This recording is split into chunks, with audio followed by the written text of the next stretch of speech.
d'Amérique, Joseph R. Biden Jr.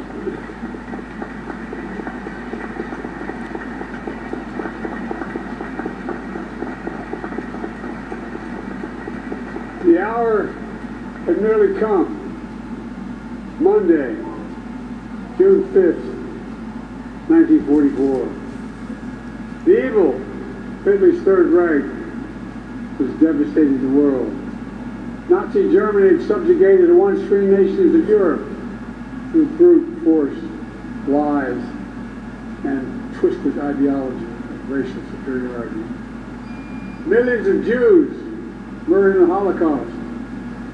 Millions of others killed by bombs, bullets, bloody warfare.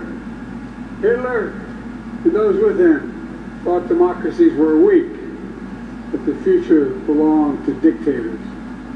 Here, on the coast of Normandy, the battle between freedom and tyranny would be joined. Here, on that June morning, the testing was at hand.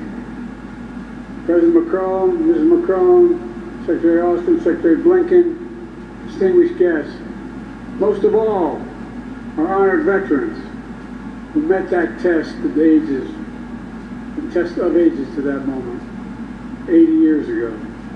80 years ago today.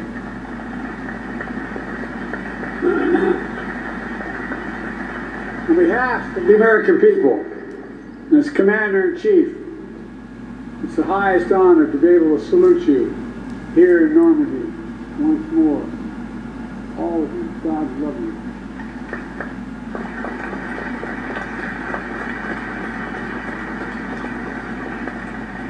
Winston Churchill called what happened here, quote, the greatest, most complicated operation ever, end of quote. After years of planning, Operation Overlord was ready to launch just as soon as the weather turned.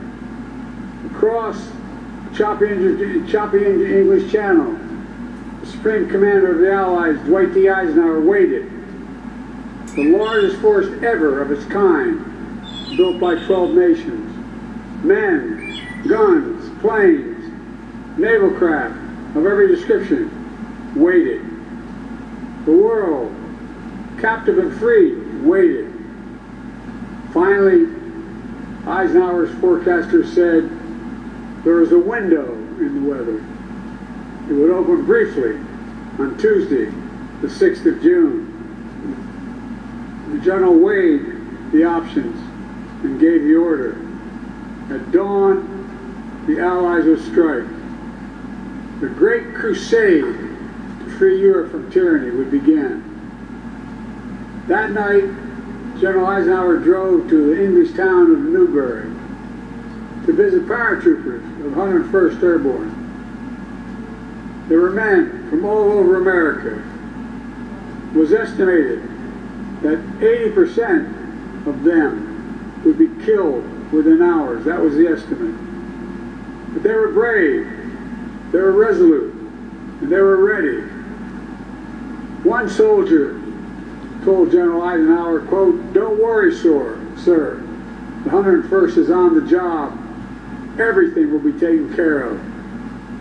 That's what he said. And because of their courage and their resolve, because the courage and resolve of their allies, it was taken care of. From the sea and sky, nearly 160,000 Allied troops descended on Normandy. Many, state the obvious, never came home. Many survived that longest day, kept on fighting for months until victory was finally won. And a few, a notable band of brothers, are heroes today. Kenneth Blaine Smith is here. On that day, under heavy artillery fire, he operated a rangefinder and radar on the first American ship to arrive at Normandy's coast, providing direct gunfire support for the Rangers scaling the cliffs of Pointe du Hoc on their daring mission to take out the German batteries. Bob Gibson is here. He landed on Utah Beach about 10 hours after the invasion began. bullets flying everywhere, tracers lighting up the sky. Bob drove an M4 tractor with anti-aircraft gun mounted on top, providing critical protection for the infantry against the German Air Force. On that day, and for many days after, he continued. Ben Miller is here, a medic with the 82nd Airborne.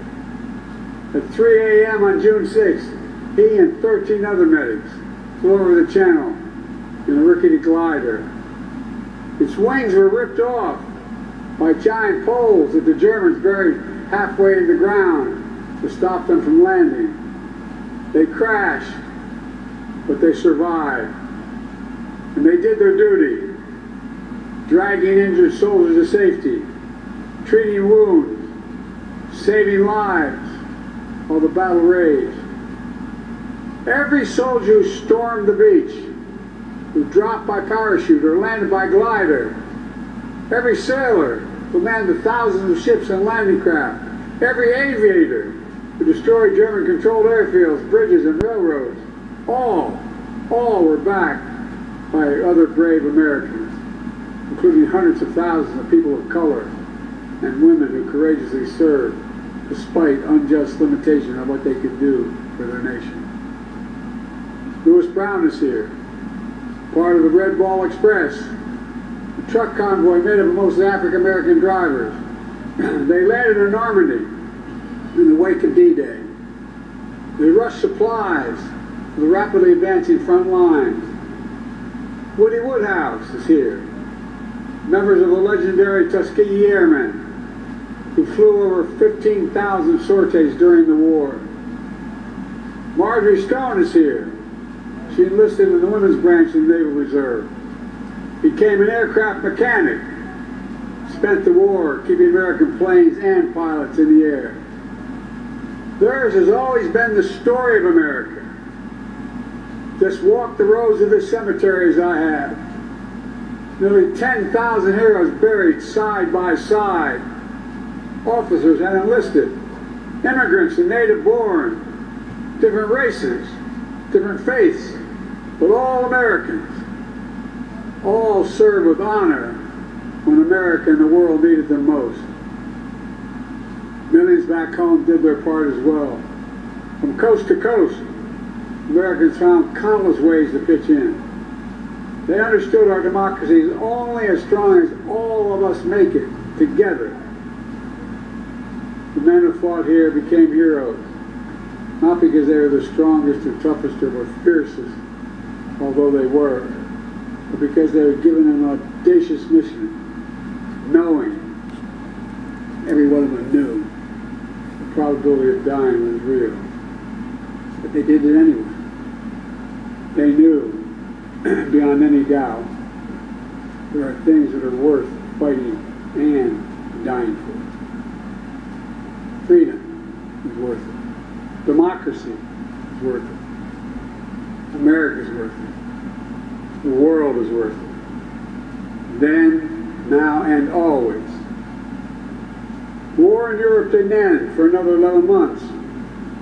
But here, the tide turned in our favor. Here, we proved the forces of liberty are stronger than the forces of conquest. Here, we proved that the ideals of our democracy are stronger than any army or combination of armies in the entire world. We proved something else here as well. The unbreakable unity of the Allies. Here with us are men who served alongside the Americans that day, wearing different flags on their arms, but fighting with the same courage for the same purpose. What the Allies did together 80 years ago far surpassed anything we could have done on our own. It was a powerful illustration of how alliances, real alliances, make us stronger. A lesson that I pray the Americans never forget. Together we won the war. We rebuilt Europe, including our former enemies. It was an investment in what became shared and a prosperous future. We established NATO, the greatest military alliance in the history of the world. And over time, you got it, it is. And over time, we brought more nations into NATO, the NATO alliance, including the newest members, Finland and Sweden.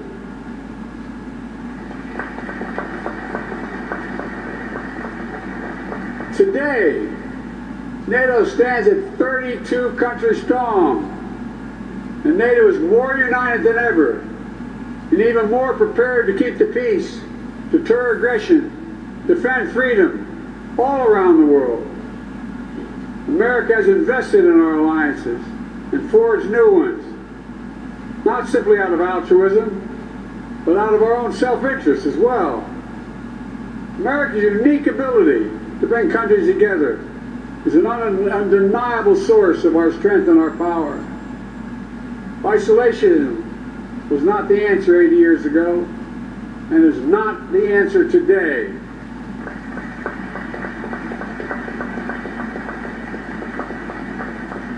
We know the dark forces that these heroes fought against 80 years ago. They never fade. Aggression and greed, the desire to dominate and control, to change borders by force, these are perennial. The struggle between the dictatorship and freedom is unending. Here in Europe, we see one stark example. Ukraine has been invaded by a tyrant bent on domination.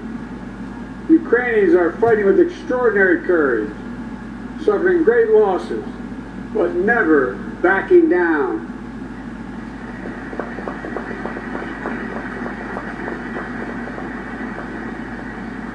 They've been inflicted on the Russian aggressor. They've suffered tremendous losses, Russia. The numbers are staggering.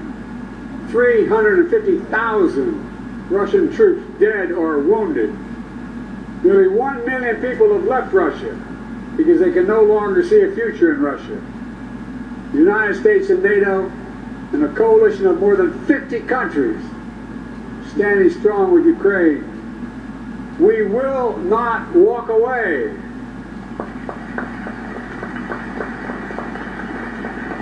Because if we do, Ukraine will be subjugated, and it will not end there. Ukraine's neighbors will be threatened. All of Europe will be threatened.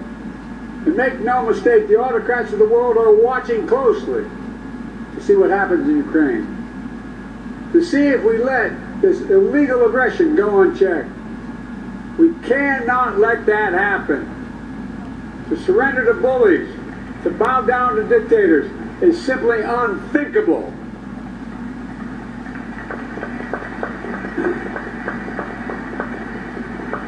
Were we to do that, it means we'd be forgetting what happened here in these hallowed beaches. Make no mistake, we will not bow down. We will not forget. Let me end with this.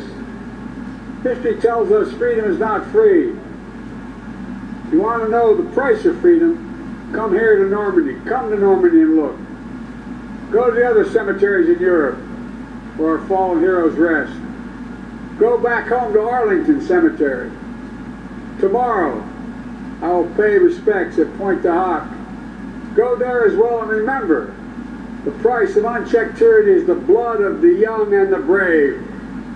In their generation, in their hour of trial, the Allied forces of D-Day did their duty. Now the question for us is, in our hour of trial, will we do ours? We're living in a time when democracy is more at risk across the world than any point since the end of World War II, since these beaches were stormed in 1944. Now we have to ask ourselves, will we stand against tyranny, against evil, against crushing brutality of the iron fist? Will we stand for freedom? Will we defend democracy? Will we stand together? My answer is yes, and only can be yes.